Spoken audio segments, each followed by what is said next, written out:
begin our Committee for Neighborhood Services, and we begin by taking a roll call, please. I can recognize that Councilmember Carrasco is here, as well as Councilmember Pam Foley, and so we've made quorum. Oh, I didn't even see. All right. Let's take a look at, the first item on our agenda is, Yes, the review of the work plan. We'll need a motion to defer those two items. thank you. So moved. Second. All those in favor? Aye. Aye. Opposed? Okay, so that moves forward. Thank you, because I didn't see it on here. All right, there isn't anything on consent calendar, so we're going to move to reports to committee. And the first item is funding feasibility for parks, and update on council policy priority number 5. Good afternoon, Chair and members of the committee. I'm Avio Tom, Division Manager in Parks, Recreation, and Neighborhood Services, joined today by Michelle McGurk, Assistant to the City Manager in the City Manager's Office of Administration, Policy, and Intergovernmental Relations. We're here today to provide a brief verbal update regarding our work on potential revenue measures to fund parks, recreation, and neighborhood services, operations, and maintenance.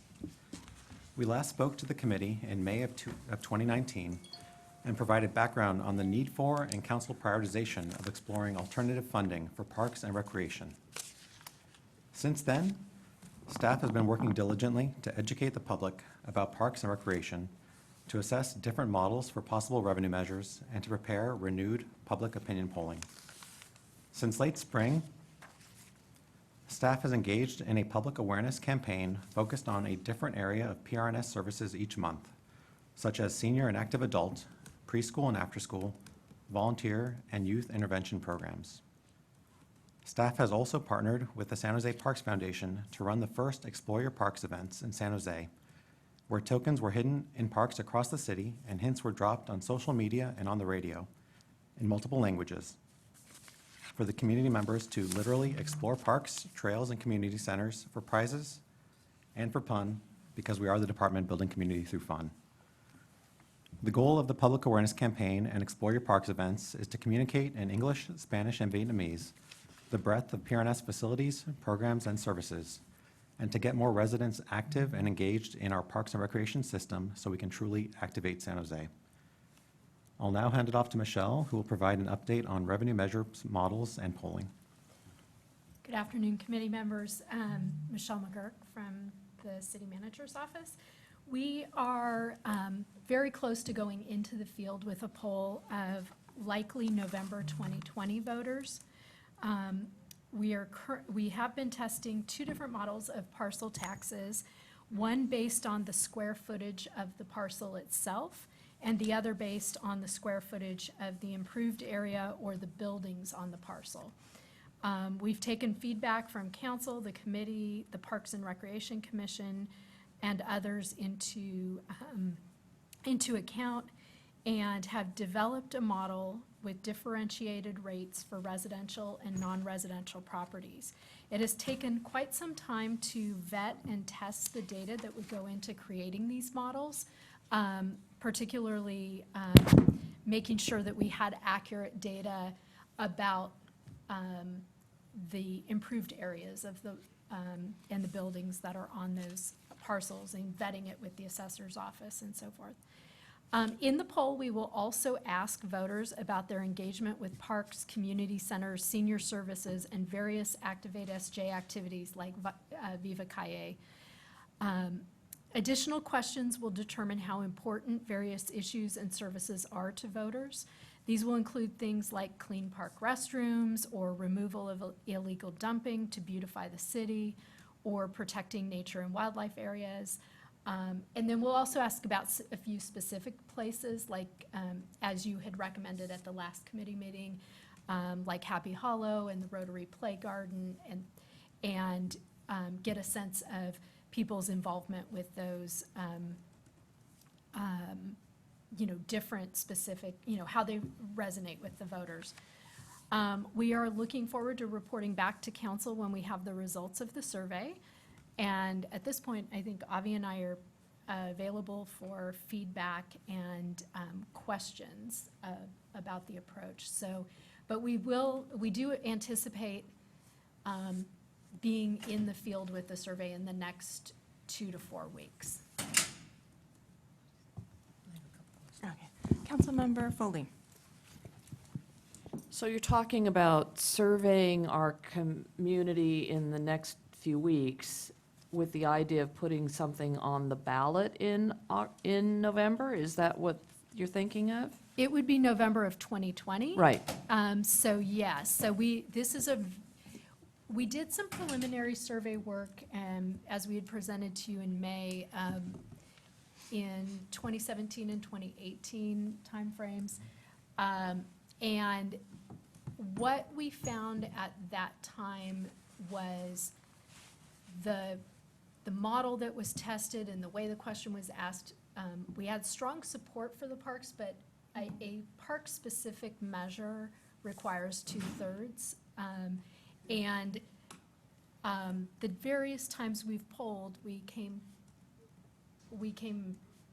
had high support. It was in the, high 50s, low 60s, but we never came close enough to the comfort range for a 2/3 measure. Typically, you'd like to be out of the gate at like 70%, and holding firm at 2/3 after arguments in favor and against.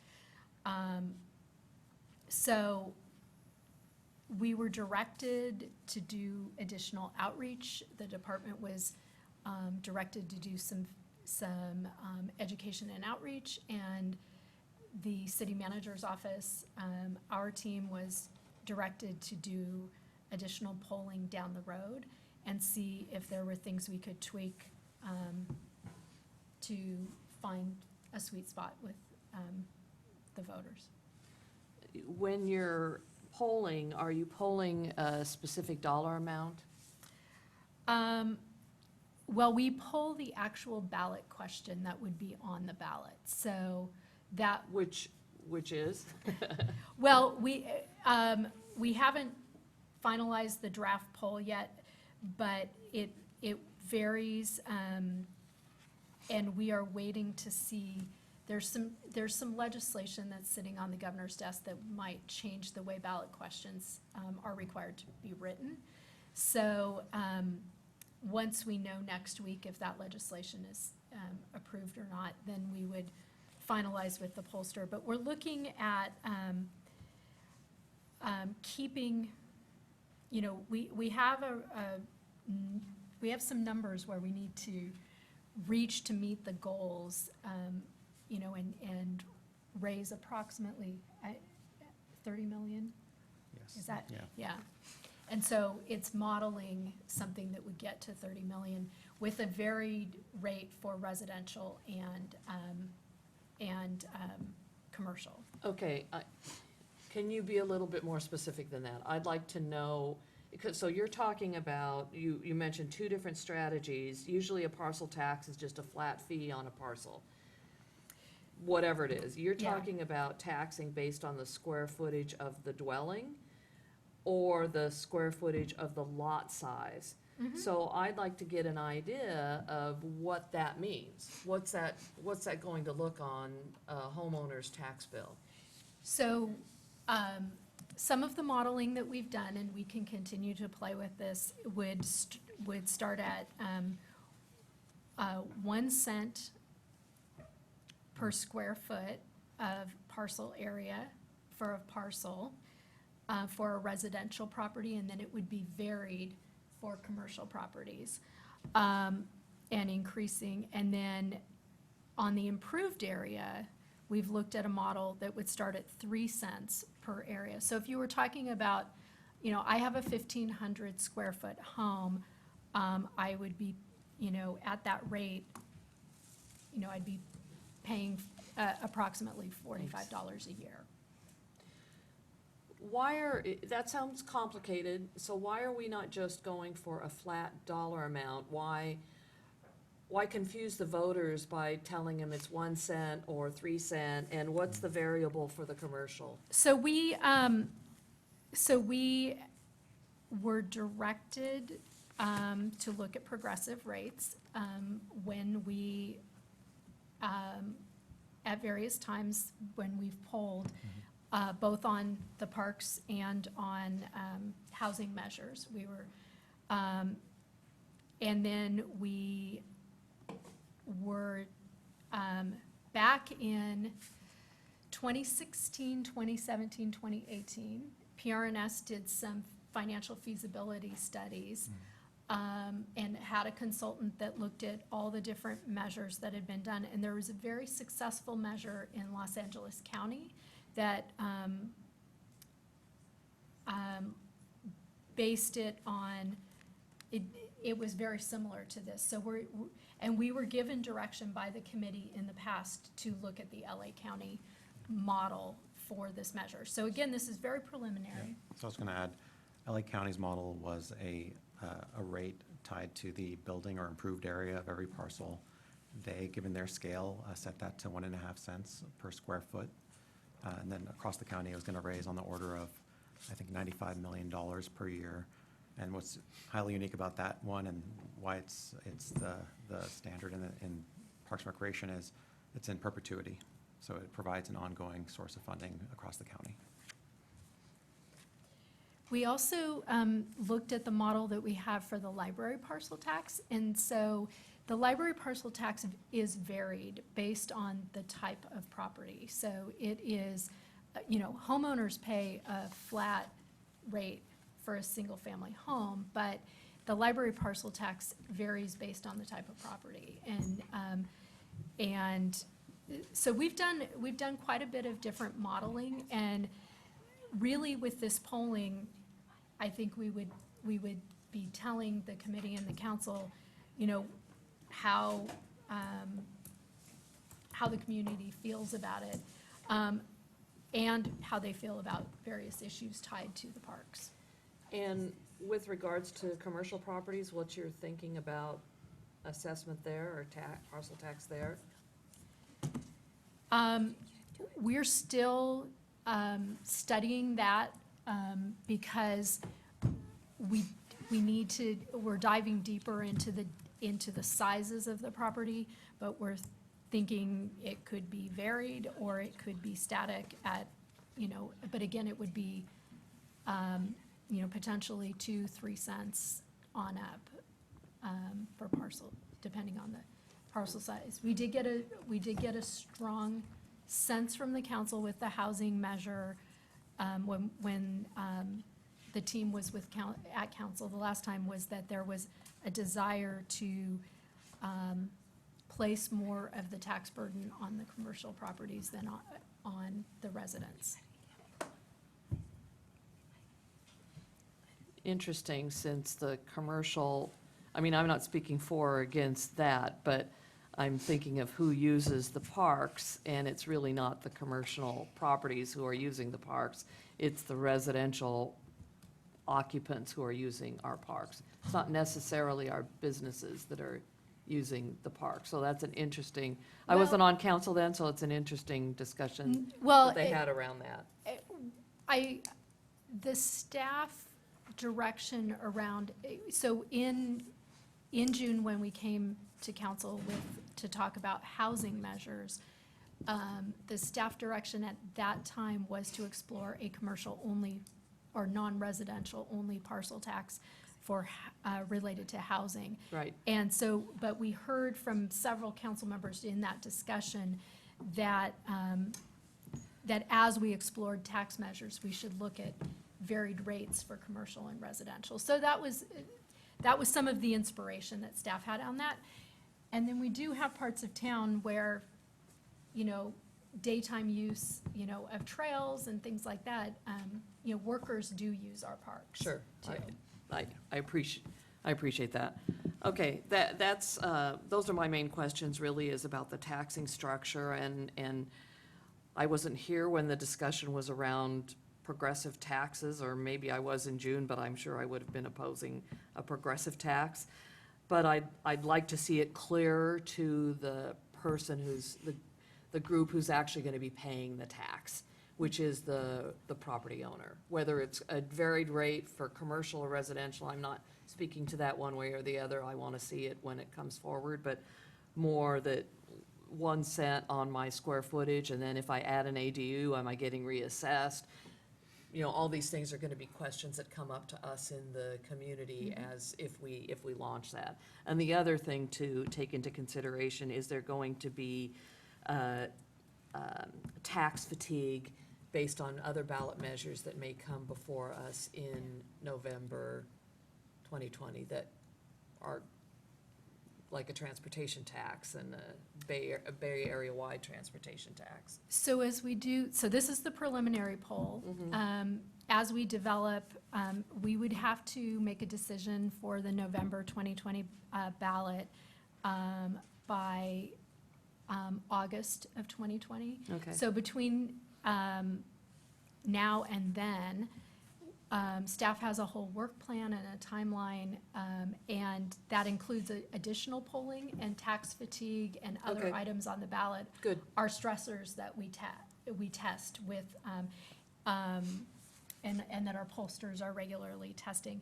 Okay. And then the items that come to council for policy, and there's various policy check-in points with the council with these items, but we actually have to develop a tax rate statement and an ordinance and that have a much higher level of detail than just this preliminary exploration.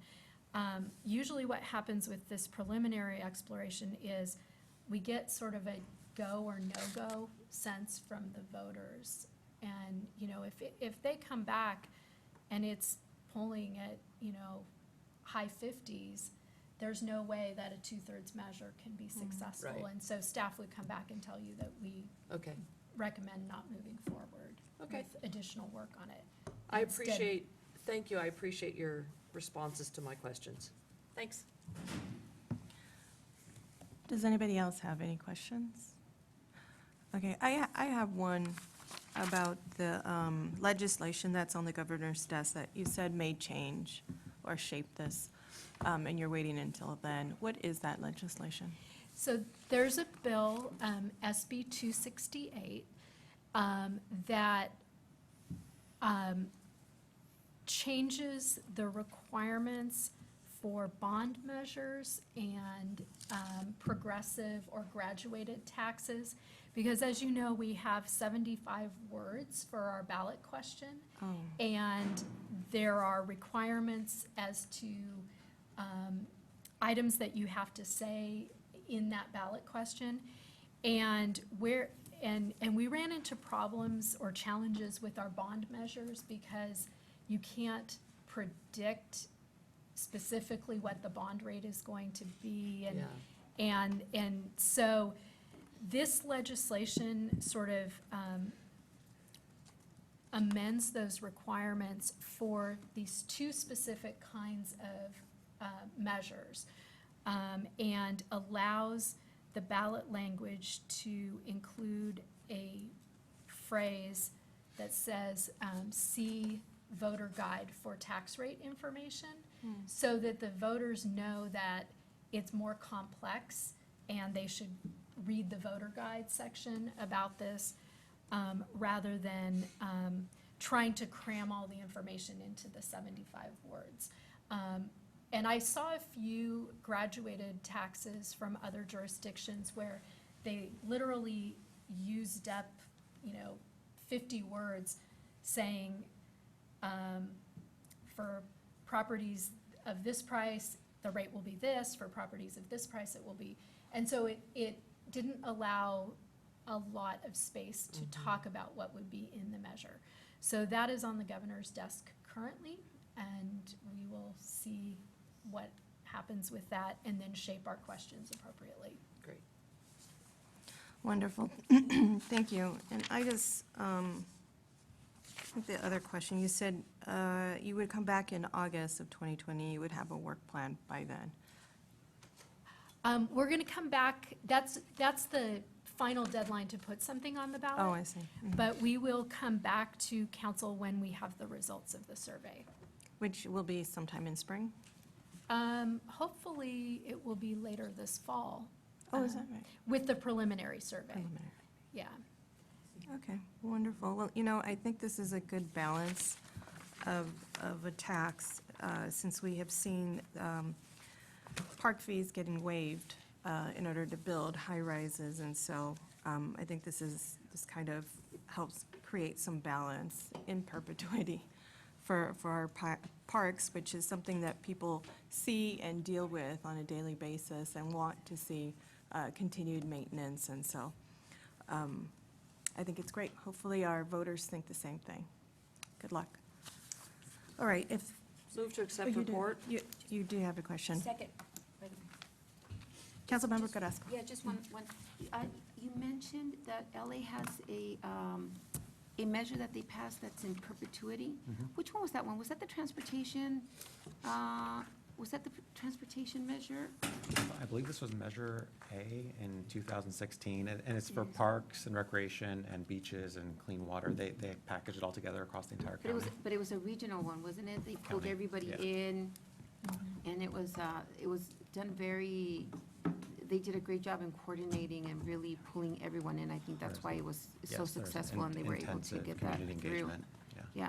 Are we thinking of doing something regionally, or are we just thinking of hitting up our? Selfishly, we're looking within our borders, within San Jose, to take care of our more than 200 parks. Yeah, Yeah. okay. Yeah, were you going to But say something else? we have looked at the other measures that have from 2016 and 2018 around the state to look at models, and looked at what our neighbors in the open space districts in the county have done, just to have some ideas. But the needs are very different, too. Yeah, yeah. I thought Garcetti had pushed through, but I could be wrong. I thought there was also the transportation, that was also that there was no sunset on it. That's not one that we've looked at in our studies for 2020. We've but- primarily been focused on the parks and the housing Yeah, yeah. measures. Because, and what they did is the same thing, it's just it has no sunset, but I'm not sure. I mean, and this one was successful just because it was very regional Yeah. in nature. Thank you. Wonderful. All in favor? Aye. Opposed? None, so that moves forward. Good luck. Look forward to hearing back from you. All right, so we're going to move on to item D2, which is assessment of fair housing plan.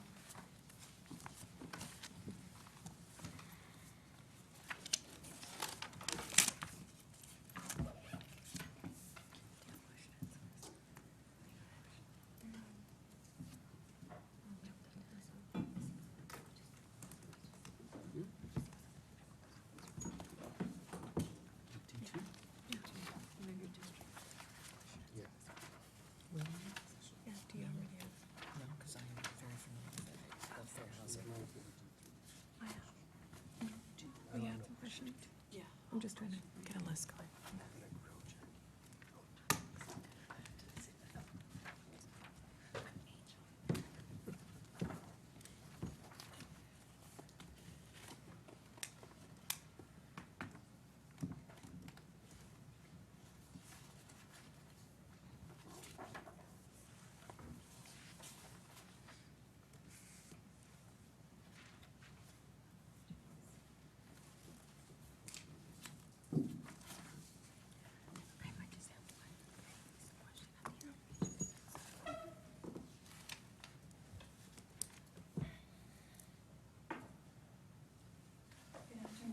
Good afternoon.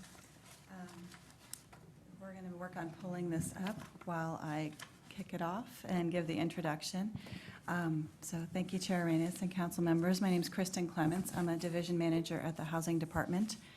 And today, we've got the following two items, and we've come to brief you on the process of creating two plans that we think are very important and talk to you about the process that is underway. The first item is going to talk about the city's first assessment of fair housing. And the second item will talk about the creation of our next 5-year consolidated plan that governs the use of our federal funds from the Department of Housing and Urban Development. So the presentations, we're going to tell you about the process we're going to be going through to develop the plans and the outreach that you'll be hearing about or seeing and hopefully participating in. And we wanted to answer any questions that you might have about the process or about what these plans are. And we would love to get your guidance and feedback on if you have any suggestions about our outreach to the community. So this is not your only chance to talk about this. We'll be coming back in the spring with some preliminary results on what we've learned. And then we'll be asking for your feedback on draft concepts and draft plans in the spring. So with that, hopefully we're finding the presentation. Yes, you do have it in front of you. First, we're going to start with the assessment of fair housing plan. Item 2 on the agenda.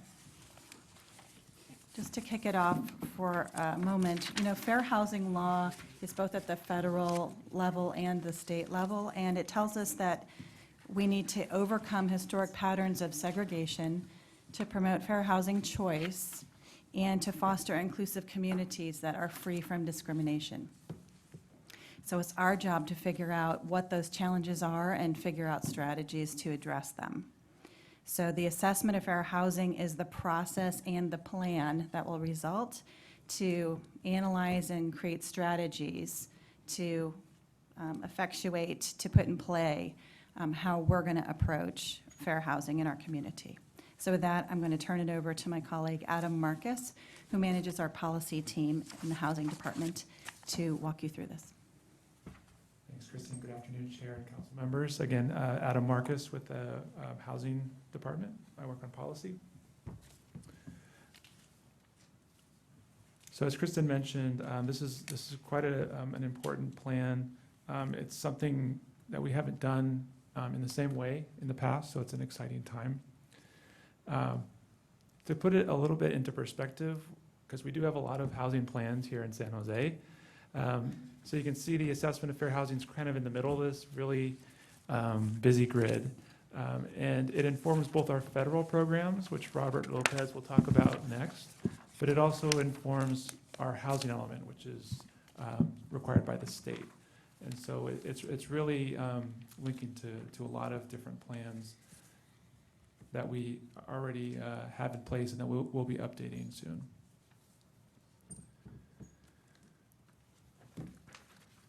So why is an assessment of fair housing important? The AFH, and I'll use AFH for short because we're going to be saying it a lot, but the AFH influences how we spend our federal dollars on community services, capital projects, and infrastructure over the next 5 years.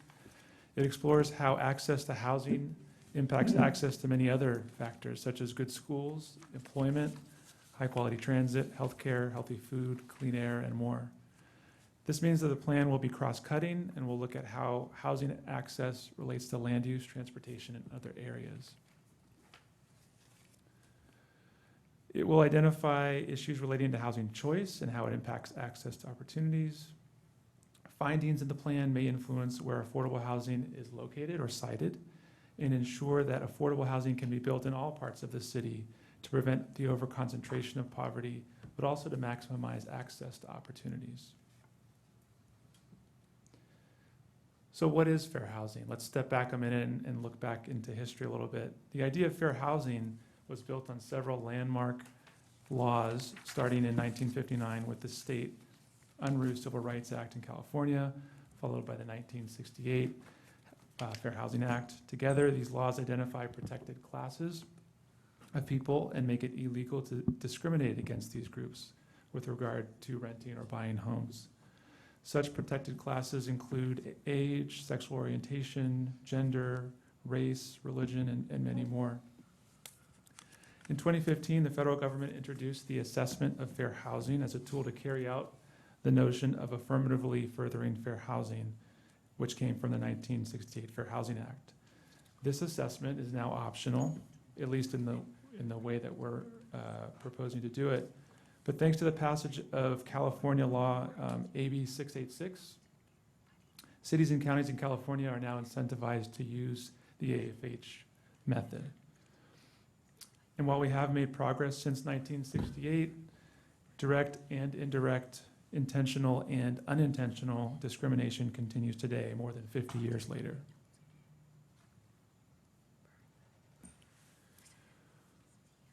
So it's important to recognize that some of today's housing problems are connected to discriminatory policies of the past. As you can see, a few examples here. In the early 1900s, there were racially restricted deeds and covenants that prevented certain groups from owning homes or for renting in certain areas of San Jose. There was the Japanese internment. And of course, some of you have heard about redlining, which was a discriminatory practice where loans and mortgages were withheld from specific geographic areas of the city, especially inner city areas with non-white populations. Redlining made it hard for non-whites, including Latino, Black, Asian residents, as well as Portuguese and Jewish residents at the time, to get loans to either buy a home or to maintain their home. And this led to cycles of disinvestment. This is a map from the 1930s of San Jose, back when San Jose was much smaller.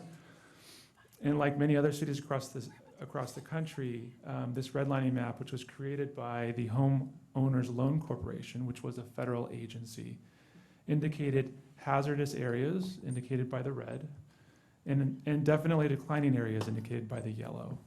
These ratings were based in part on the racial composition of the neighborhood, and made it very difficult for residents in these neighborhoods to get loans to buy or repair their homes, as I mentioned.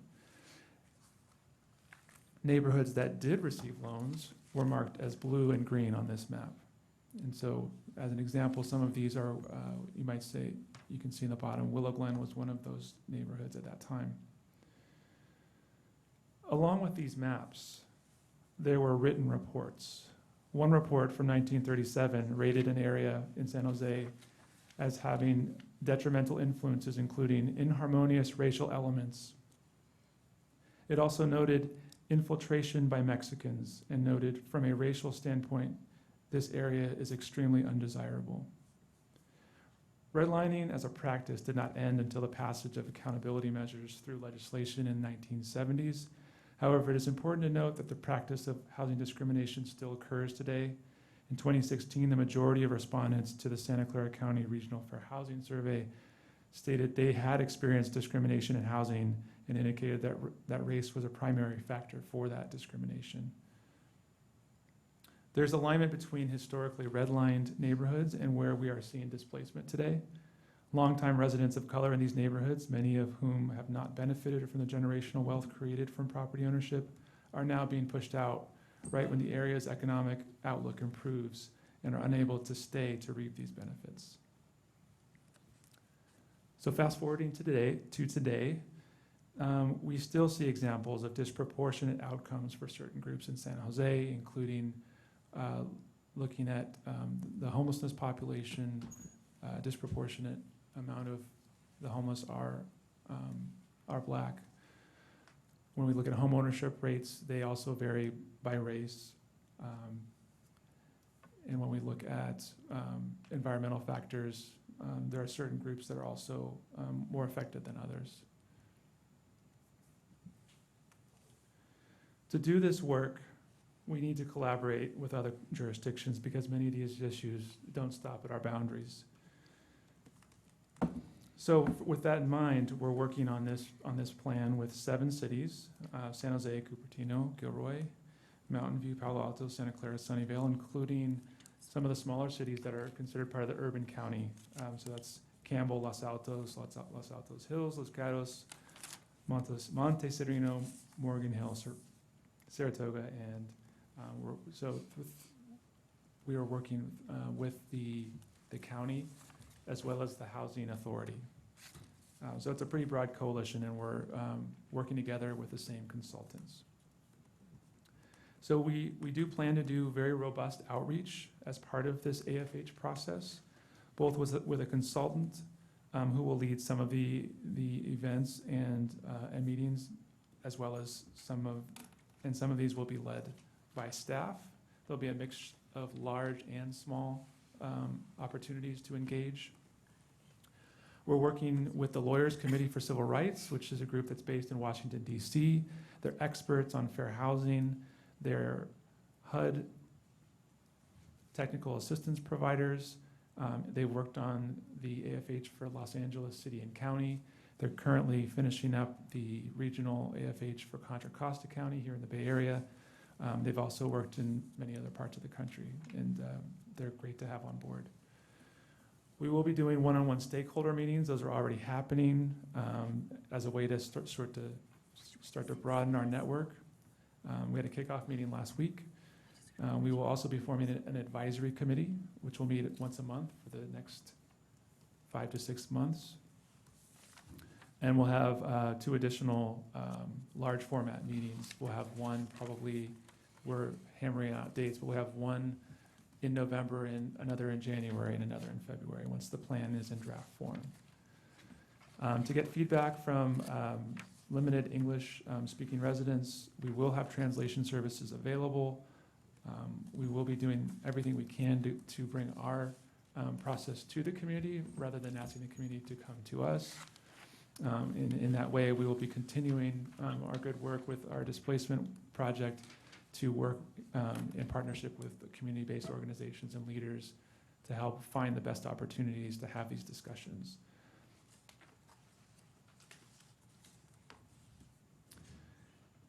So over the next 9 months, we'll be working on outreach, gathering data, preparing a draft for early 2020. And the AFH findings will be included, the process and some of the findings, at least at that point, depending on how timing works out, will be incorporated as part of the second study session on equity. In talking with our city manager's office, they're intending to do 2 different study sessions. The first one would be more introductory, and the second one would be a great opportunity to bring this in. And this is following a motion from Councilmember Perales at the August 26th CED committee, which was a motion that was passed to incorporate the AFH discussion into the council study sessions on equity. And if I may, I didn't mention this earlier, but at that same meeting, there were a few other comments from other council members in addition to Councilmember Perales. And one of the notes from one of the council members was that here in San Jose, we do have enclaves. In some cases, that's by choice, and that we shouldn't only look at segregation as a bad thing, but we should look at it as how can investments be brought to enclaves that already exist, and how can access to opportunity to be brought to those communities, as well as looking at segregation that may have resulted from government policies and other economic factors. We'd also got a comment that code enforcement should be considered as part of this analysis, and that housing takes a long time, and that perhaps looking at ways to buy existing buildings and making them affordable might be also part of a strategy to increase affordability more quickly. I'll go ahead and end my comments there, but I'm happy to answer any questions. Thank you so much, Adam. So I have a list here, and Councilmember Carrasco, I believe you had some questions. Would you list the 6 cities that you said you were working with? Yes, and I also wanted to mention, I forgot one slide, which was some questions that we have for you. But yes, I can go back to the slide about the cities that are, so the 7 cities, it's really 7 cities, and then the counties representing the urban county, which are the smaller cities. So did you want to know the larger cities or the smaller ones? Just whichever, the 7 that we're working with. So it'd be San Jose, Cupertino, Gilroy, Mountain View, Palo Alto, Santa Clara, Sunnyvale. And then as part of the urban county grouping, being represented by the county, by the Office of Supportive Housing, the cities of Campbell, Los Altos Hills, Los Gatos, Montecito, Morgan Hill, Saratoga, and some of the unincorporated areas of the county. There will be a regional plan. San Jose has asked to have its own separate standalone AFH plan, which will include the regional analysis as well as more detailed San Jose neighborhood-specific analysis. And we did want to ask you today for your feedback on our work plan, specifically on outreach, and if there's any thoughts that you have on how to make the most of the outreach, how to reach people, how to use your offices and your networks and resources to really reach people who are hard to reach and make sure everyone is aware this is happening, because this is a really important opportunity. And then because this plan is really based on community input.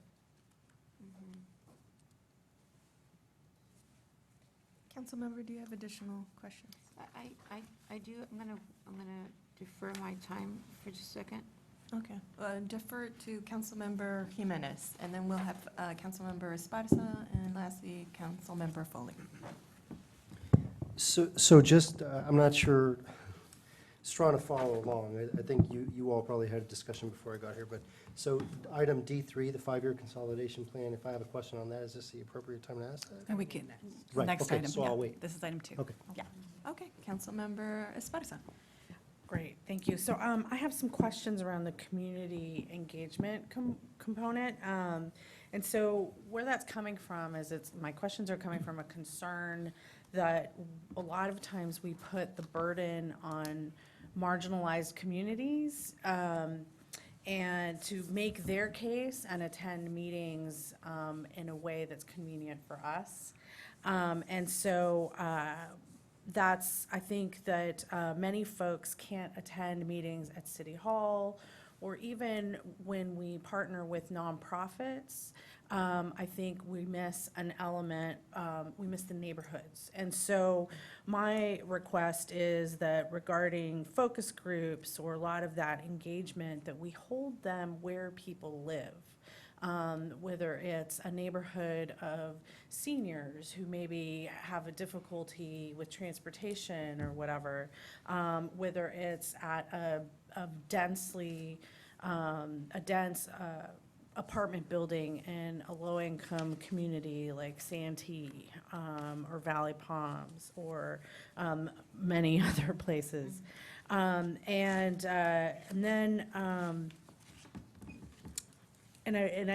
Because one of the issues that we face, and I know Councilmember Carrasco and I deal with this a lot, is we have a lot of folks in our communities that are working 2 and 3 jobs.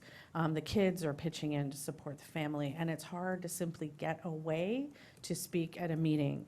And so that's a very real issue. And I'll give an example in the Santee neighborhood, which is home to the city's only gang injunction. It's a high needs, very low income community. A lot of housing issues there for sure. They recently lost phone and cable service there for a week because of a homeless individual had sort of encamped near a utility box, and that was set fire, right? And so, and the residents actually, I don't think they even ever left. I think they called my office. I'm not even sure they called 911, and they called a security company. So that was a pretty dire situation. And even then, they were like, I'm not gonna call 911, I'm gonna call the security company or my council office, and that's it. So the other thing is, how are these groups going to be multilingual? How are we going to ensure really diverse representative participation in this process? First comment, thank you for your comments and your ideas. Another thought that we've got is when we do go to communities, we have a lot of affordable housing properties that we've funded, and for retreats, we know we use some of their community rooms. We could potentially access those properties as well where they are. But we agree that venue is very important. That's why we want to work very carefully on this outreach plan. And thanks for the feedback. So, I'm sorry, tell me again what your Yeah, so question what was. your plan is on multilingual, right. diverse Right. outreach, and will there be regions from across the city? Right. How are you ensuring a true community participation? Let me comment on the multilingual, and then Adam can talk about the geography. when we do plans that are used for purposes of HUD and their funding programs, they have to be in multiple languages anyway. So every public meeting we have is noticed in English plus 4 foreign languages. So typically what we've been doing in outreach is we're making translation available, translation services available. People do have to ask for it, but we will get folks there to translate. And sometimes the CBOs who are hosting the meeting can provide the translation. Other times we bring translation from City Hall. So we know the multilingual is extremely important. And actually we have several people who are on the housing department staff that speak multiple languages. You know, the staff has language capabilities. And so sometimes we borrow from other teams to bring with us on outreach events to make sure people can understand what's going on. And depending on where the meeting is, I mean, even if we don't get a request, if we know that we're going to be doing a meeting in a community that needs that, we'll oftentimes go ahead and just have the translators come anyway. In some of our anti-displacement meetings, some of the breakout facilitation groups were actually facilitated in language, in Spanish and in Vietnamese, and then translated back for, in the notes that were shared. So where possible, we found that having facilitation in language is really, really helpful. It does take more time and resource to then translate back to English. In terms of geography, that's absolutely a great point. So we're looking at doing 10 to 12 focus group meetings. And so I think, as well as three large meetings, so we will definitely look to spread those out geographically, especially in the communities that are kind of the focus of the plan, which is areas where there is high concentrations of poverty and segregation at the same time. So part of it kind of depends on the community organizations and the neighborhood leaders and the neighborhood groups that we're able to connect with, and to the extent that they invite us in. But absolutely a wide, a broad approach is what we're looking to do. And I'd ask you to consider including childcare and also partnering with the faith-based community as well, and schools for locations and meeting spaces. And so I also wanted to see, is there, as part of the community engagement strategy, has consideration been made to including like a university partner, to be a thought partner as this process moves forward? Not yet. That's a great idea. I think now would be a great time to invite them in. If they were interested in joining the advisory group, you know, again, they'd be meeting about once a month. And I think part of the idea behind the advisory group is that those people would then go out into their own networks and help share out the information and help gather information. So yeah, absolutely. If are you thinking community or some other? Well, group? I was thinking San Jose State, just off the top of my head, but as part of a thought partner, because some of my questions actually, especially on the next item, are how we align this work to a lot of other things, so that this doesn't sort of exist in a silo. I will add that we work with Communiversity on the federal grant side, and we're also trying to figure out how we can work with them more often so that they can bring the San Jose State knowledge and the connection with the communities that they do represent, and whether they're able to think about widening their geographic focus at all, but to kind of help So can think I about give you some this feedback on that? outreach.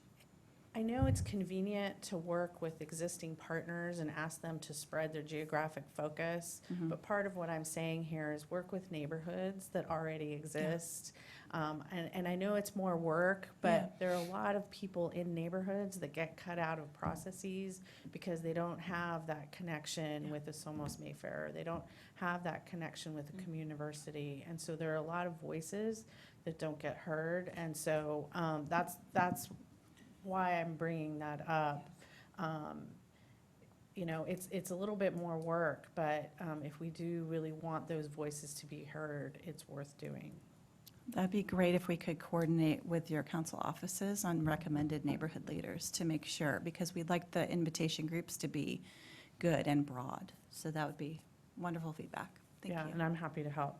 I have one last question, which is, I didn't, in the memo, I didn't see sort of a strong data component, but you mentioned it in your presentation. I'm trying to find a slide, but I know I saw it. It's I there. saw it. It's there. But can you talk about your data component Absolutely. on that and what kind of data you're going to be using to drive this plan forward? Yes, so one of the interesting things about the AFH when it was first conceived of back in 2015 was that HUD, or the federal government, was going to prepare a lot of the data for you. They're going to prepackage it as a combination of all kinds of stuff, demographic data. They came up with their own kind of index for poverty and racial concentration. They called them recaps. And so they had this whole set of prearranged data that was pulled from the American Community Survey and the census and other sources. They have stopped updating that. However, we have such a good consultant, and I want to brag a little bit. Our consultant, when we met with them last week, they're already reconstructing those. In other words, they're using the same data that HUD uses, but they're updating it with the current data. So the most recent 5-year ACS data. And they showed us a sneak peek. So this is like a gigantic, 20-tab spreadsheet with all kinds of, the types of demographics and that you would think about: race, ethnicity, income, educational attainment, age. That's all I can think of off the top of my head. But of course, that's just the starting point, is looking at the demographic information, and then it's taking the local data from us. Where is your affordable housing? Where is production going? What does your general plan say? Where are the, different schools that are, performing in different ways? So they're going to look much beyond just housing and apply those, that demographic data to other elements of community development. So they have a GIS and a data person on staff who's already working on this. And then we'll supplement that with, we have lots of great information here as well locally that's, and together those two things plus the community data, which is all the lived experience that we'll be hearing from the community outreach. Those two things will really set the stage, so to speak, for what are the issues. And then we'll look at them both and say, does the data tell the story that we're hearing in the community? Or if we see some patterns in the data, we can ask the community, the data says this, is this just a weird anomaly? Like, in the one example I'll share is, they showed us a picture of a map from San Luis Obispo, and they were looking at demographics. And so there was this one census tract that had an extremely high proportion of African American people, like just way off the charts, like a total outlier. And so they had to look at that and say, why is this? Is this a neighborhood, a community? Turns out it was a prison. So they had to know what that data meant, and they had to put the data into perspective. So that's why it's really important for them to kind of reference each other, understand that what the community is saying versus what the data is saying. And together that will hopefully yield a more accurate and representative picture. And will that data be included in the draft that comes to the committee in early 2020? Yes. Okay. Yeah. So that will be the soonest we can look at some of that data? And what is early? I know we tend to say, oh, early 2020 means January, so we do that a lot. It's the optimistic leader interpretation. Yeah, it's true. It's true. We have a realist. Yeah. No, I mean, our work plan is such that a public draft would be out in end of January, early February for the public as well as committees to see. So we'll have to think about, if we're going to come to your committee in February, then we have to make sure we can make all the memo deadlines and whatnot. But Okay. so yeah, it would definitely be in early 2020, February or March at the latest. And would you also be including density data, housing density data in that information? I don't know. I'd have to check and ask them if that's part of their standard analysis. The AFH has a set of standard questions that you have to answer, But if there's questions that we want to answer that aren't part of that, of course, we can include that. So I can make a note. I would assume that it does because, single family, if you have low density such as single family housing, you're not going to be able to put in multifamily, more affordable housing in it just by the nature of the zoning and the general plan. And so I'm sure we will be looking at issues of density and Yeah, what's and allowed. also I'm interested in density as part of it. So there's the land use portion of it, and then there's also an equity in terms of overcrowding component of that. And there's definitely sort of some economic segregation issues around that. And so if you could include that as well, I'd appreciate it. And I think that's it. Wonderful, thank you so much. Councilmember Foley? Great, thank you. I actually had some questions about the data, too.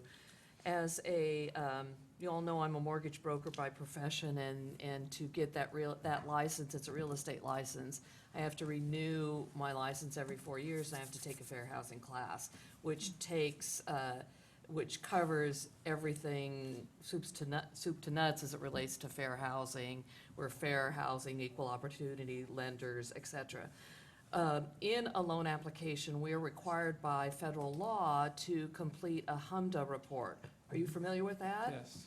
Is that data, for my colleagues, the HMDA report is when you apply for a loan, it's the part of the application that asks what your race is, whether you identify it or not. The lender taking the application from you has to sort of guess. If you won't fill it out, they have to guess. That's required by the federal government, and then you have to, all this information is given to the ultimate lender. The lender then submits a HMDA report, and the whole idea is to create fair housing to make sure that there are no fair housing violations occurring in one given area, redlining or anything like that, or steering, block busting, anything like that that would be illegal. So my question about the HMDA report is it's really good data. It does target homeowners because it has to do with the loan application and information there, but that would be good data to determine whether there is any level of, or where any discrimination or discriminatory practices might be occurring. So will your consultant have access to that or be utilizing that? Yeah, that was something that they mentioned in there when they responded to the RFP. They explained a little bit about how they would approach data. They specifically called out HMDA data as one of the sources that they regularly use to prepare their AFHs. Okay, good. I'm really happy to hear that. I'm really looking forward to the report. I'm sure there are violations occurring, and I'm sure that we can do things better. The old way we used to redline, thankfully, is illegal, but I remember in my early days as an escrow officer getting a legal description about a particular property, and it would say on the preliminary title report that if you're African American or any other races, you can't rent to these people, and it's unconscionable. And you would find those on these legal descriptions in as recent, well, this is the 80s is when I started in the business. I mean, they're not there anymore. They've all been removed from property, but it's still unconscionable that we would even have that level of discrimination. So I look forward to the report and the assessment of how we're going to resolve fair housing, but I am committed to fair housing. It's part of who we should all be, and I know my council colleagues are very focused on it as well. But it's critical that we take a look at everything from a fair housing lens, and it's not just race, it's religion, it's sexual orientation, and and it's income status, how income is generated is all part of those statistics. So, thank you. Thanks, Councilmember Foley. I don't know if you know what the acronym stands for, it's HOMDA? HMDA?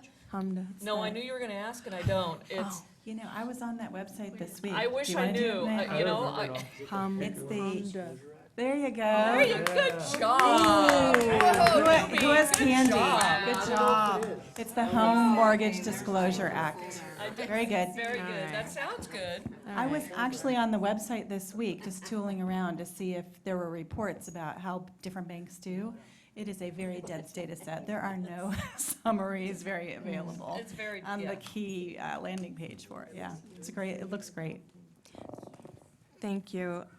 Okay, so Councilmember Carrasco and then Councilmember Jimenez. Oh, see, you are right. right. See, Somebody that's had why their you passed the Wheaties test. this morning. No, I was just going to add just a little, my 2 cents. Councilmember Esparza actually covered a lot of our Outreach 101.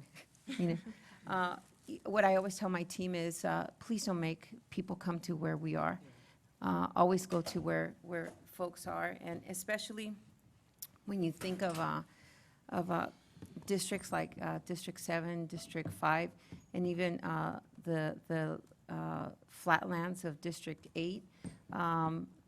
People are so taxed, and right now, because we're such an active city and we're doing so much, and we're preparing for BART, or whether it was BRT, or now new housing developments are coming up all over the place. We're doing so much engagement, and we're having them come out for all different kinds of meetings, plus there's the kids' school and their service hours that now they're demanding of our parents. You know, these parents are just really are trying to be as involved as possible, so we're trying to figure out how to minimize that time. So I've asked what's worked for us in the past has been kind of, for lack of a better word, infiltrating other meetings. We'll come up with a new term that's a much nicer term, but yes, infiltrating other people's meetings, and you beg and you're very nice to them, and maybe you take a big box of donuts or pan dulce or whatever, but yeah, you have a captive audience already, and they already have the principal's coffees taking place. And so some of these schools have great turnouts, and we can definitely, you work with your council offices, and they have great relationships with some of these schools already anyway.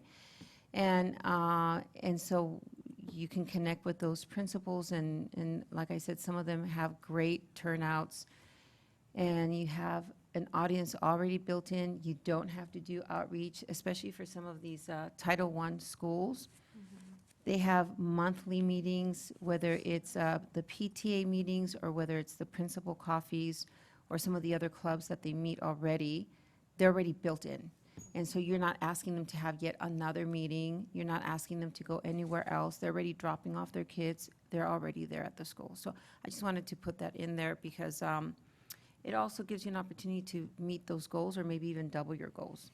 They may be even smaller groups, but you have you can hop around from school to school.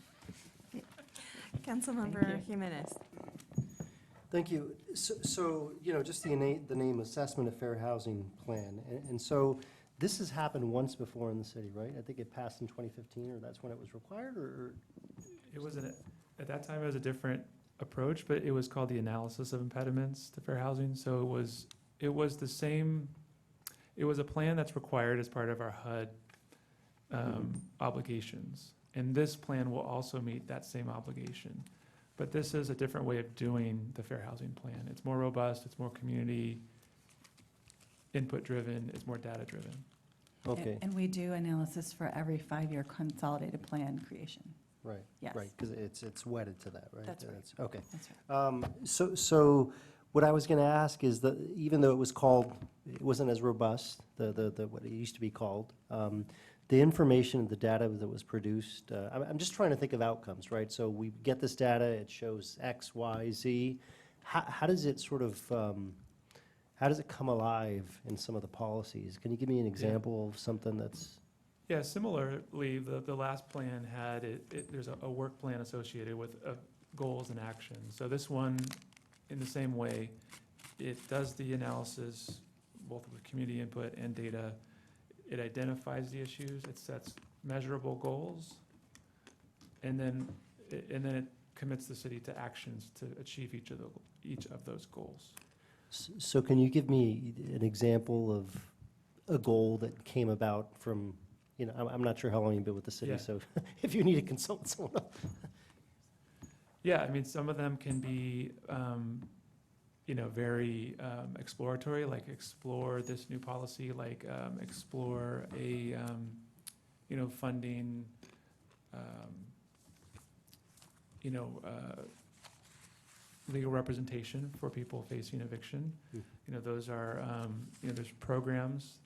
Some of them are more focused on, I'm trying to think of what, I was just looking at Los Angeles's plan and I forgot to bring it. That's okay. But they can range, so they can say, you could adjust an existing policy, so for example, we're already doing it, but another city might say, you know, either create an inclusionary housing policy or amend it so that it, Okay. it is more responsive. And I guess that's what I was curious about, if it has the potential to bring forward very concrete sort of recommendations that we Yes. then can carry forward. If it's right, done which is well, good. it should have concrete Okay, all right. recommendations. And do we, and based on the robustness of this time around as compared to the way, maybe the data, amount of data, or the way it was gathered in the past, would you suspect that what's going to sort of, what this process is going to give birth to is strong recommendations, especially, I'm sure, acknowledging some of the challenges we think we have in the city? Yeah, I would say that this is both going to be the analysis and then the plan that the analysis suggests. And so it'll look at protected classes, and it may make suggestions about, you know, targeting legal education for a particular type of person because it looks like they're having the biggest impediments, for instance. Okay. Or in certain areas of the city. So I feel like it could connect to some of the other things we would like to do, or identify new areas we hadn't really thought about before, and that it might have more of a ethnic or geographic focus than in the past, because this race and ethnicity analysis is now on top of other protected classes like seniors or disabled or Okay. low income. Okay. Yeah, and just to add on that, I think that there'll be more of a spatial, you know, because of the data's gonna be looking at maps, Mhm. they'll be able to zero in on specific patterns spatially, not just thematically. Okay, all right. And I assume, since it's tied to the five-year consolidated plan, that, not to jump ahead of the plan, but, you know, has a breakdown of some of the, or maybe it was, yeah, so a breakdown of funding and things of that nature. So is the assumption that whatever this work gives birth to, that it'll fall within the funding that's then allocated in the consolidated plan? Is it? Yeah, we'll only be able to do, you know, undertake a small proportion of what is needed in the community, but it'll inform the identification of those priorities. Okay, So create more affordable housing is probably going to be one of the okay. priorities. But yes, it'll educate those, as well as other input and staff kind of Okay. expertise about where the gaps are. And so this gets sent to the federal government, right? This plan? and Yes, all of this, it'll and- go with the consolidated plan. And so what are the, are there any, do we get penalized if we say we're going to do this, but we fall short? I mean, what are the sort of, Oh, so are there teeth in Yeah, upholding the yeah. plan? Well, there's or is it definitely. purely aspirational? I think it's a blend, but, you know, so for instance, this assessment of fair housing is necessary to kind of undergird how we look at our next housing element. And so, for instance, for that cycle, 2023 maybe, and plus 8 years, where the inventory of land is going to be that is buildable for housing, for instance, now that we'll have done this assessment about where the racial and ethnic concentrations are and where the low-income concentrations are, if what we did was turn into the state something that didn't comport at all with a concept of fair housing, that would have ramifications. Okay. They wouldn't certify the housing element, and then they also wouldn't, that would make us ineligible for a bunch of different programs from the state. And it could also lead to some strong counseling or enforcement. I mean, we don't even know what's going to be in law by then, Right. but it's all trending towards enforcement. So Okay, all right. anyway, we're just going to get it right from the very beginning Yeah. and be thoughtful about it. On the federal side, there won't be any enforcement. No. Because the current Well, they're not doing administration. anything. Right, has has, well, they've dropped this particular requirement. They have asked You us talked to about go some of the back. data that isn't Right. even available anymore. Yes, Okay. so All right. they've essentially framed it as you're just doing what we used to do, which is nowhere near this depth in terms of looking at the problem, because we never even looked at any data to begin with. It was really Okay. just All right. more open-ended. Thank you. And I ask you those questions simply, and I, based on everything I've heard and what I've read and things I've read in the past, it doesn't seem to be the case here, but sometimes I just wonder if we as a city, sometimes when we have to give out reports or plans to the feds or whomever it may be, sometimes I wonder if we're like, okay, we've done this for like 5 years now, and so let's just slap something together, throw it out there. Not to suggest we do that, because the feeling I get is different, but I certainly don't want that to happen, right? No, I think from, so, I just from want, the I don't want us to get an department's autopilot. No, I guess is- absolutely. From the department's perspective, we absolutely want to use this work that we're uncovering to help frame how we move forward. So whether it's required by the federal government or the state, we intend to use the information to inform all of the work we Good. do. Because and this is my last comment, because I see I'm getting eyes. So let me just say that I really, this to me seems very promising, to really pulling back the curtain and seeing what really exists in the city of San Jose. And I really hope that it really does sincerely become the springboard to really uncovering what's happened over the years and what is happening now, to try to move forward policies that I think help address some of that. So thank you for all the work. Thank you. So I have a couple of questions about the consultant. There are two consultants that the work groups both approved. Who are they?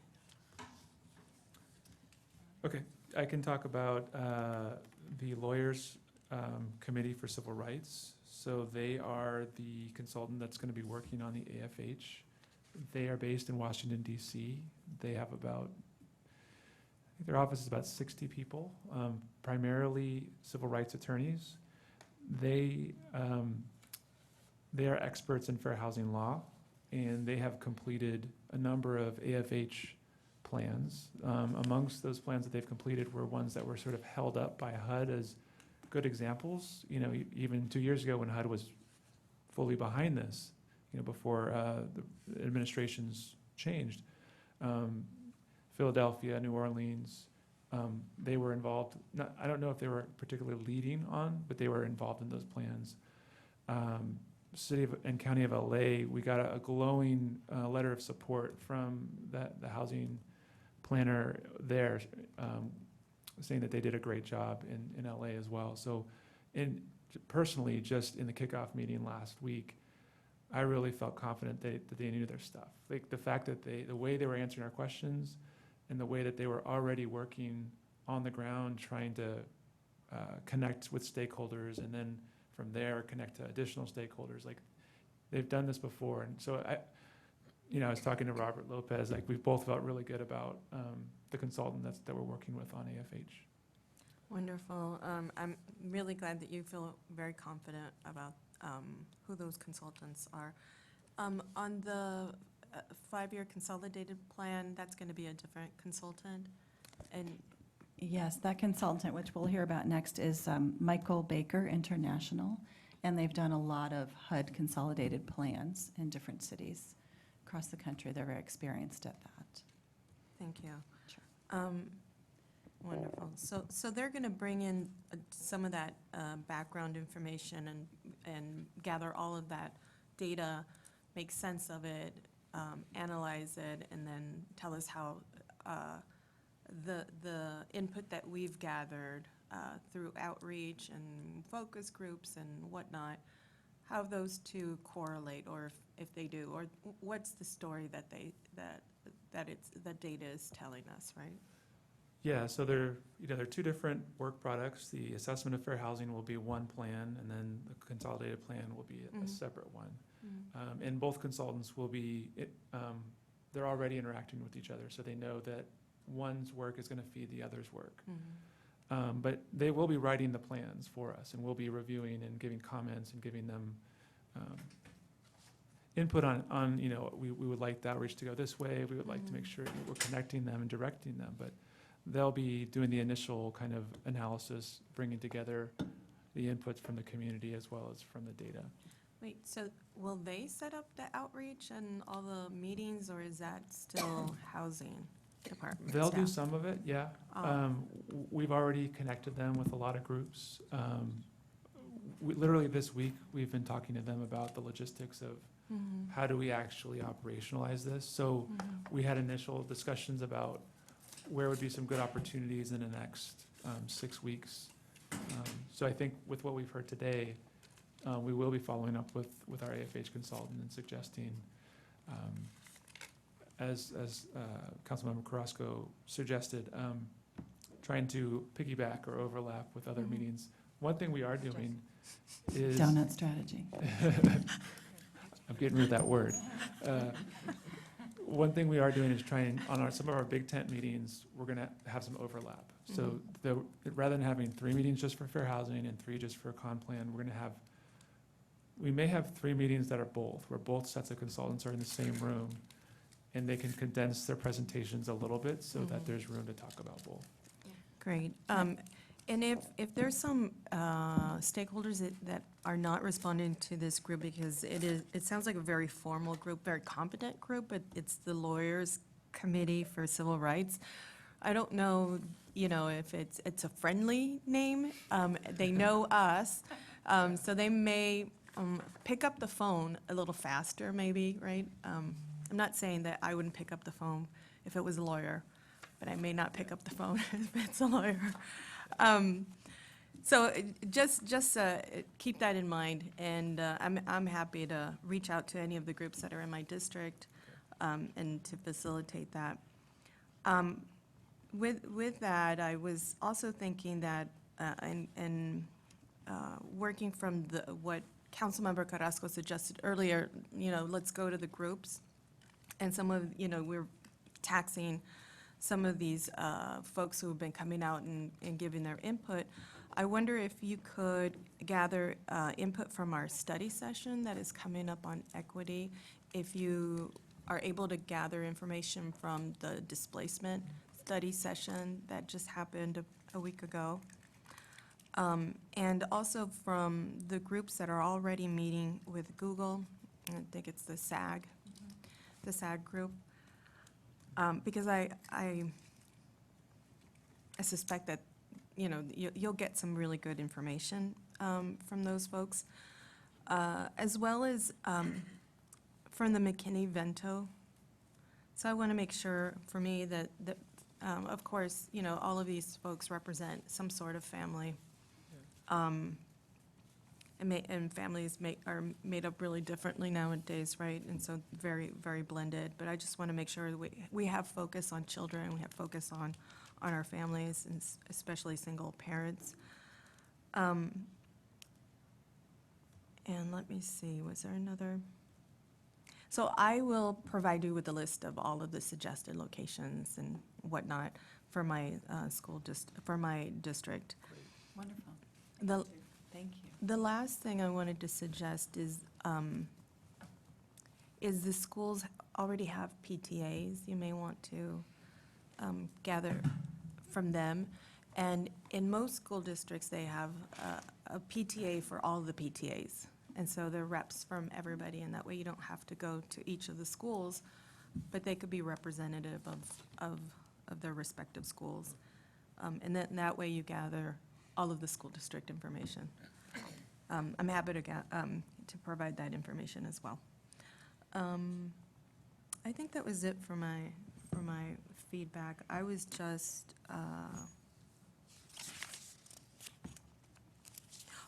the other thing, in terms of issues of density, my district, because it has a development plan that really restricts growth, and we're not meant to grow out in our area, what people have done, and this is true probably in every district, is that the single detached family homes are overcrowded and segmented like an apartment with a curtain or what have you, or a natural partition.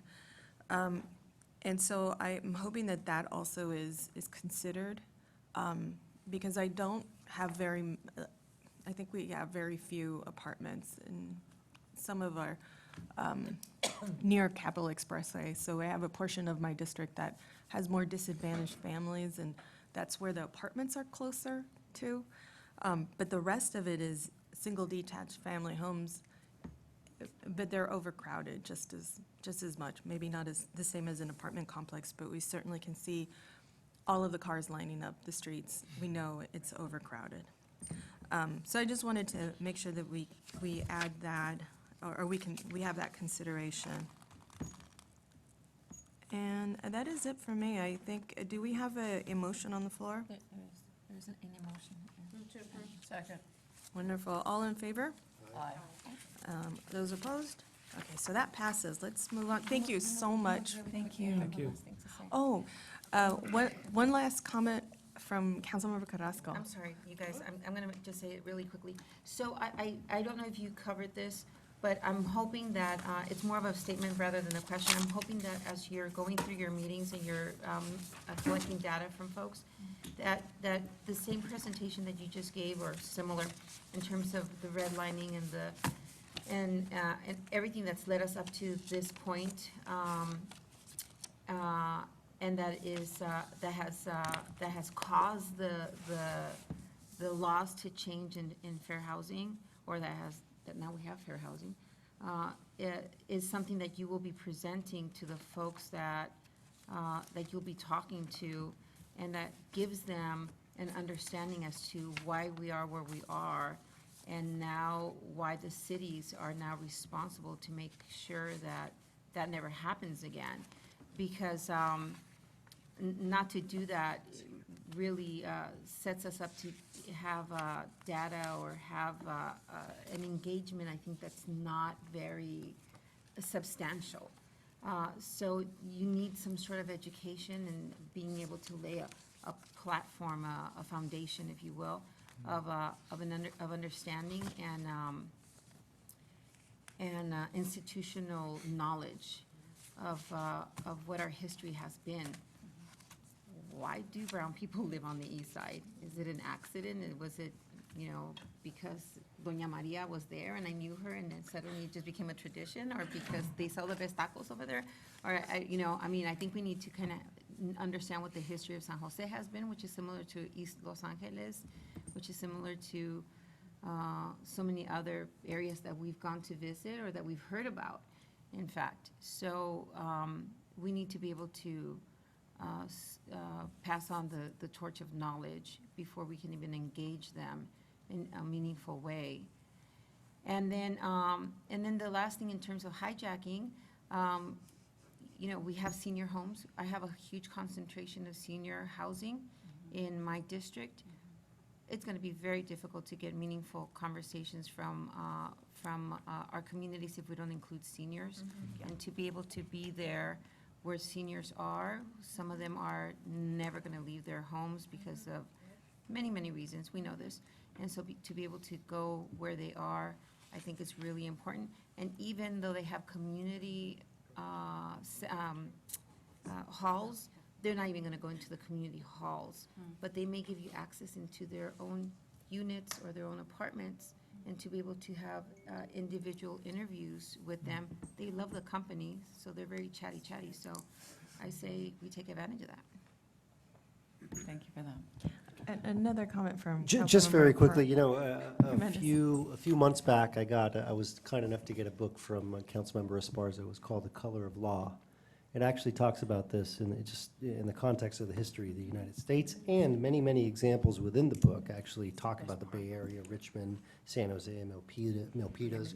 And so what I would say, to the extent the budget allows, I think it'd be wonderful to have folks that you're reaching out to that are involved in the process, actually maybe crack that book open, and to the extent that the department can buy a few copies, I think it'd be wonderful for folks to actually, it is a little dense, but it's fascinating.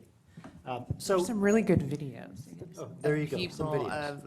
of that cover similar Because I material thi- in yeah. an engaging way. Because I just think the history is very important. How we got to where we are is, and I appreciate you touching on some of that, I really do. So thank you. And lastly, I just want to say that we need to also close the loop. So we ask people for that information, and what happens with that input. I want to make sure that people know that it was valuable, that it meant something, it's part of a greater plan. And so that we can continue to honor their feedback and for them to continue to trust us and attend our many, many meetings that we ask them to. Thank you so much. Thank you. I look forward to the next phase. All right, so we are going to talk about the 5-year consolidated plan under D3. Thank you. So this is the much-awaited update on the development of our next 5-year consolidated plan. And again, this will oversee how we use funds that we get from the U.S. Department of Housing and Urban Development. Maybe we'll give the Color of Law book away to anyone who could name those 4 funds without seeing the slide first. But so again, the priorities get established by problems in the market that are identified, feedback from stakeholders, and staff's knowledge of what needs are in our market and are most urgent, but maybe in our various funders or our stakeholders are not really getting adequate resources. And then, of course, there are the rules on each funding source and exactly how much we have to spend and exactly what it's allowed and not allowed to do. So again, we're interested in hearing your feedback on the process and the outreach. And then, of course, we'll be back talking to you about preliminary feedback in the spring. And this is Robert Lopez, who manages our grants program. Thanks, Kristen, and good afternoon, council members. And thanks, Adam, for stealing my thunder. I'm going first next time. As you can tell, our topics are linked. So a lot of your feedback that we're getting today for his item will definitely go to my item We as well. work together a lot. Yeah, Adam and I are besties now. We'll pretend like this is the first time we've heard Brand of new. this. Brand new. We're going to repeat every single thing, and another thing. Careful what you ask for. So, 5-year consolidated plan. We should be very, very familiar. I was here last month talking about our consolidated annual performance and evaluation report, also known as our CAPER, which reports on our performance of our federal funds. And the consolidated plan is just HUD's ambiguous way of telling us of a report that assesses our community's needs and how to best strategize to make the most impact within our communities with the federal funds that we get. And this 5-year consolidated plan is required by HUD, and we receive about $14 million annually. I thought we were going to do the pop quiz. Never mind, that's fine. Oh yeah, that's true. Sorry, cheating. So we have our 4 funding programs that are within this consolidated plan. You know them as the Community Development Block Grant, which is one of our largest funding sources and most flexible. Our Home Investment Partnership Program, which focuses on the building of affordable housing as well as tenant-based rental assistance. Our Housing Opportunities for Persons with AIDS, HOPWA grant. And our smallest grant, but still mighty, Emergency Solutions Grant that deals with homelessness. So this plan definitely prioritizes certain housing and community development needs set by a fair housing study that you just heard about, as well as community outreach. So in the last 5 years, from 2015 to 2020, these were our consolidated plan goals. And we use this as a guide to RFP for services and provide services within our community. So the first one is increasing and preserving affordable housing opportunities. And these are programs that you're very familiar with that include building affordable housing, providing tenant-based rental assistance. The second one is responding to homelessness and its impact on the community. This is our street outreach programs and our homeless prevention programs. Strengthening neighborhoods. These are neighborhood engagement programs and minor repair and senior services. And then, of course, promoting fair housing, which are fair housing programs and our legal services. And interesting note, I just want to kind of make that connection for Councilmember Jimenez as far as how we identify priorities through the AFH. Obviously, promoting fair housing is one of our goals and something listed in our last analysis of impediments. And we use that to allocate funding to our fair housing programs. And just 2 years ago, we actually allocated more funding so that we could assist low-income tenants and landlords for legal assistance with the apartment rent ordinance as well. All right, so we're going to go to the consolidated plan process. Very similar to the AFH, in which we start out with outreach and work done concurrently with the AFH.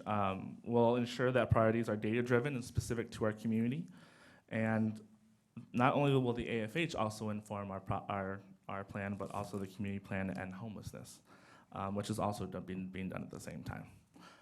The consultant will provide us with strategies they have identified that will address high priority needs and the city's goals. And then they'll draft the consolidated plan and based on those strategies, which will give us a benchmark to track our progress over the next 5 years. The con plan will guide us on what types of services to advertise, nonprofits for bidding, and then finally provide those services to the community. And I think I remember at the Caper meeting, another comment, Councilor Jimenez, you mentioned about kind of like our homeless services and how you feel like maybe we're stuck in, doing kind of the same services over and over. And I think that's a very good point, and that's why we have this plan, and that's why so much input is needed now to kind of change that, right, and change our direction, but also within the confines of the restraints that kind of HUD gives us. And then we'll move to the public engagement process, which is very similar to the AFH. We'll be holding large public meetings. We'll also have a community survey that we're going to be getting out through every which way possible. Adam didn't mention pop-up events because they're also doing this, I think, for the AFH as well, where they'll be going to people instead of just having large meetings. And that includes public events that have large gatherings of folks. HUD required outreach and HUD requires our hearings for the comp plan. So that includes 2 city council hearings, going to the Housing and Community Development Commission hearing, and of course coming back to CED and NSC committees. All notices will be posted in multiple languages. Our intention is to have the survey translated in multiple languages as well, and it will be available in paper. So for those that don't have access to the internet or don't have broadband access, we can get hopefully folks that can mail it in or do it in person, like especially with maybe our senior service community as well. And this is our timeline and the consolidated plan assessment of fair housing working together. We've gotten past a lot of the legwork that includes convening our housing work group with the county that Adam mentioned, releasing the RFP, awarding the contract to our 2 consultants. For the con plan, it's specifically Michael Baker International. And now we're starting the public outreach and engagement process. And like the AFH, those draft plans will come back to committee and to City Council in May 2020 for final submission to HUD in May.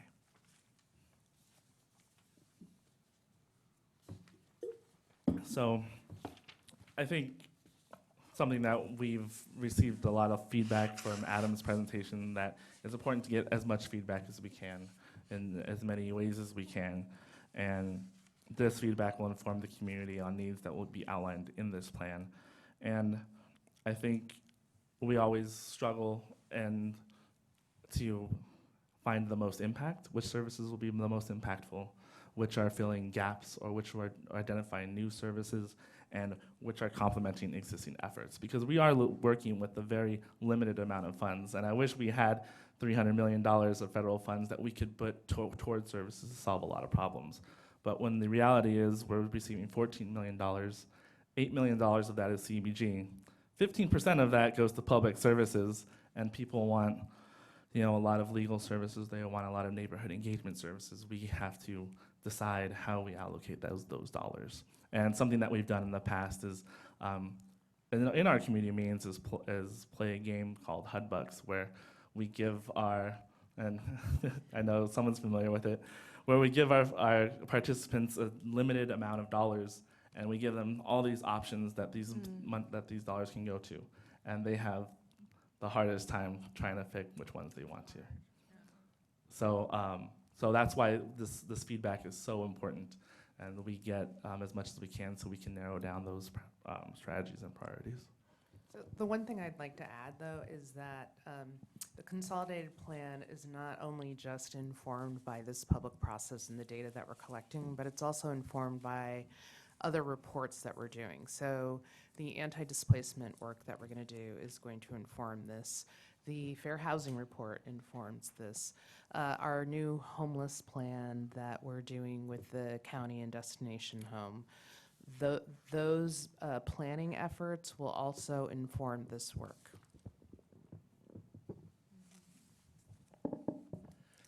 Wonderful. I'm sorry, Robert, did you finish? I was just going to say questions. Thank you. You set the stage. Okay, I'm gonna look at my, Councilmember Esparza. I feel you on the HUD bucks. When I sat on CDBG, the commission, 5 million years ago, I think we had $30 million.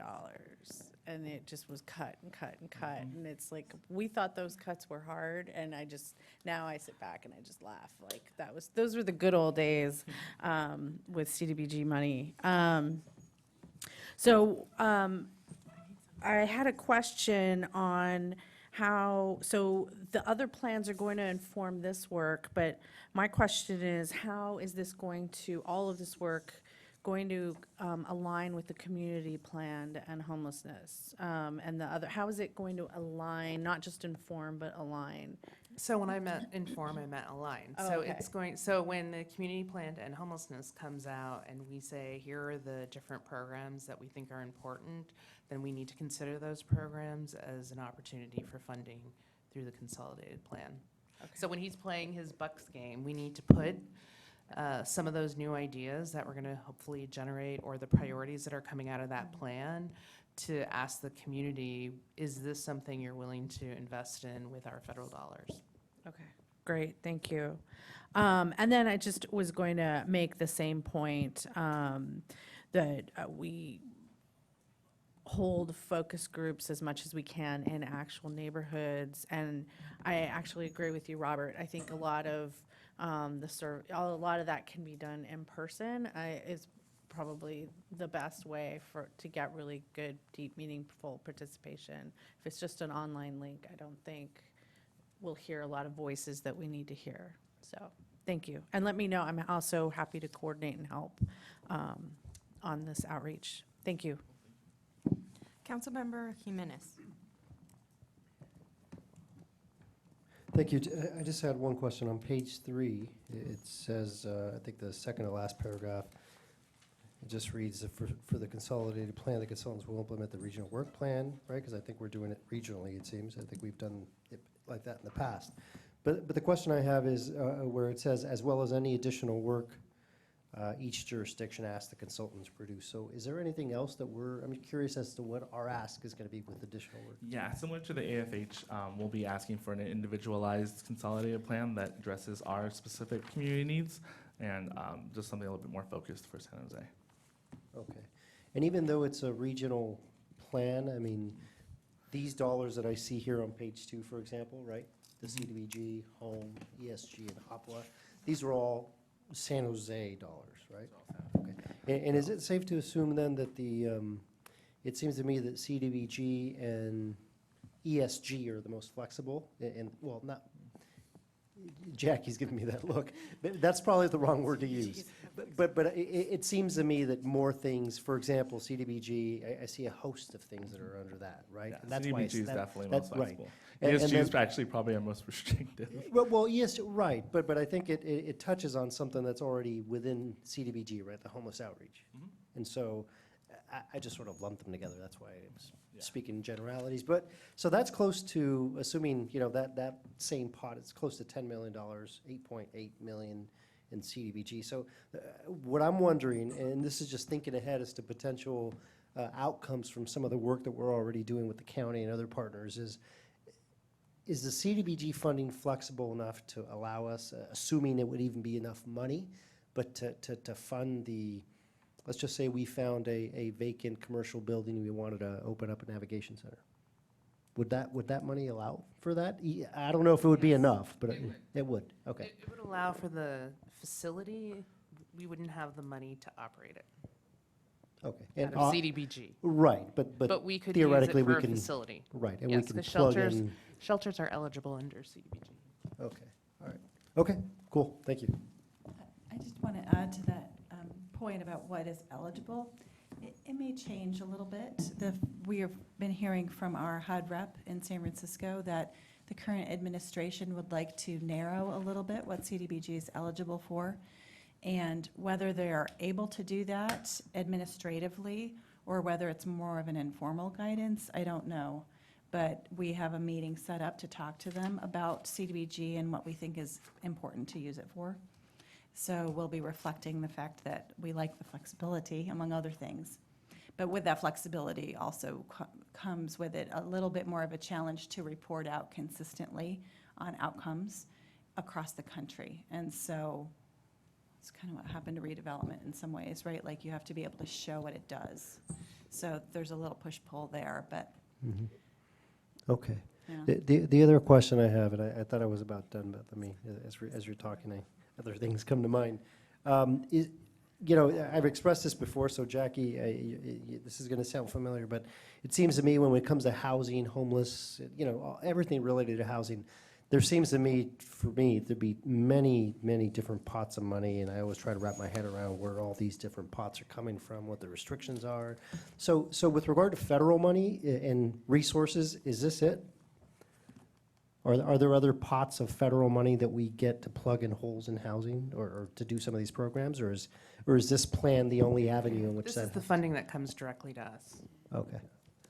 And there's other funding that goes to other folks and then sort of trickles There are down? other kinds of programs. So I know Okay. we've applied for there's a domestic violence Yeah, we can program apply that for we apply for. Through the DOJ. We also applied through the state, it's technically federal money for our soft story upgrades work. It's technically federal money, but, you know, the state is controlling it too. So, The reason I ask is I think not too long ago, the president was just in the media talking about California, and we're not doing enough about, he didn't mention San Jose, but I can imagine we're probably in the crosshairs as well. And just curious, if the federal administration was interested in doing something, and I know he's talking about water and things of that nature, but if they were interested in curtailing any of the program money and things of that nature, and you sort of alluded to it, that they may be changing some things, but is this where we would see that impact? More so than other sort of funds Well, that there are trickle down? other federal funds, I'm sure, that go to other departments in the That city then- that they might get Well, as it relates to implicated. housing. But as it relates to housing, this would, this is these are the funds that directly come to cities.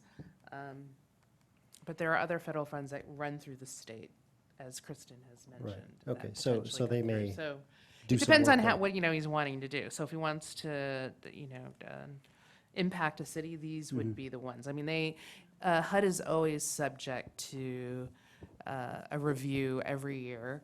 And of course, they've selected a director who's not a housing expert to oversee the agency, so it's always subject to cuts. But it has been the one where cities have really fought across the country because it's one of the few federal resources that allow you to do community development type work. It's the only one left. Okay, and housing vouchers, that is not obviously through, It's another HUD That's program, another- it doesn't run through us, but that Okay, would be all right, another place that okay. they've tried to limit. okay. right. Is it possible that through the work in this 5-year consolidation plan that, because I know when the president recently came on, you know, the radio and print and such, there was some comments from some elected officials, even the governor, I think, that said, listen, you're really interested in helping us solve this, allocate more housing vouchers. And so what I'm curious about is that, well, I guess that wouldn't be in here, right? Anyway, I'm just curious if anything like that can be sort of. We have to built- tell the story of our housing vouchers as well. It's another part of this plan, although we don't allocate it. We get information from the housing authority, and it also informs this plan. Okay, so if we said we needed more, allocation. Well, it's never about asking them for more. It's more of they're going to give us money and we're going to tell them how we spend the money they give us. Okay. But it's all about talking about the needs. Mhm. When we're describing what the problem is and what we're facing, we include information about the housing authority. I mean, at one point, they had like, over 40,000 people on the waiting list. And so that was part of our story Right. about what it means to live in San Jose and have a great need for housing. Okay, all right, thank you. Okay. Councilmember Carrasco? Okay, wonderful. So I have just a comment to make about I appreciate that, Jackie, that you said some of the reports that you're working on now, like displacement and the county's 5-year plan, as well as the FHA report, will also inform this plan. I'm also hoping that the research that your department is doing in terms of, and working with McKinney-Vento to explore some of the ways that we can continue to support families with, homeless families with children are also included. And in our counts, in our point-in-time counts, we just don't see them because they're not out there. They're not, obviously sleeping on the streets. But they are couch surfing, right? And they are also considered inadequately housed. Or, from one day to another, they may not be living in that living room and they'll be unhoused for short stints, right? So I just hope that we can continue to have focus on our families with children. I would really encourage you to work with some of the family resource centers that are throughout the city and the county, actually. Those would be really important, as well as some of our community centers that are in some of our disadvantaged communities. Those are my comments, but I believe, Councilmember Esparza, you had additional. Yeah, just sort of one more comment on outreach, just because I think whatever we come out of with the community plan to end homelessness, and it's regional, I think with these scarce resources, we're going to need to follow the plan. And I'm reminded by some of the reports that have come before us showing that 54% of our funding is going to housing, right, to permanent housing for folks. And we're using other funds, the other 46 to outreach and all these other staffing, administration, for all these other things, that we get enough input throughout this process to really come up with a plan that we will need to stick to and not follow the latest shiny thing once we're into that plan. And so, again, that's where I think that alignment and that outreach is so important, and the voices that have not traditionally been part of some of these processes, that we do make that extra effort to go out into the community to hear them, especially communities where displacement is happening, that we hear directly from them. And that there are a lot of, and again, I'm happy to help because we're all, I think, here ready to help with those outreach methods that exist. But it's to really invest the time in all of these different outreach plans to align them, because we are going to need to stick to that plan in the future. And I think that will be tough to do if we don't really get the input on the front end that we need. So that was just my only comment. Thank you. Thank you. Thank you, Robert, and thank you, Kristen. I know you'll be working really hard in the next couple of months, and happy to help as well. Just let me know, and we'll continue to be partners with you and hopefully lighten the load. All right, thank you so very much. I don't think I have a motion on the floor. Second. All in favor? Okay. Against? None. Okay, so this is moving forward, and I believe, I don't have any comment cards from, darn it, I'm trying to open up my agenda because I closed it back up. I don't have any comment cards from the community, and do you have the agenda right in front of you? Because Can I have a copy of the agenda? Yeah. I closed my eye legislate, so I don't have it right in front of me. Do you need it? Thank you so much. No, I closed it. Okay, so it's open forum, no, and there aren't any cards, so that concludes our NSC meeting. Thank you, everyone.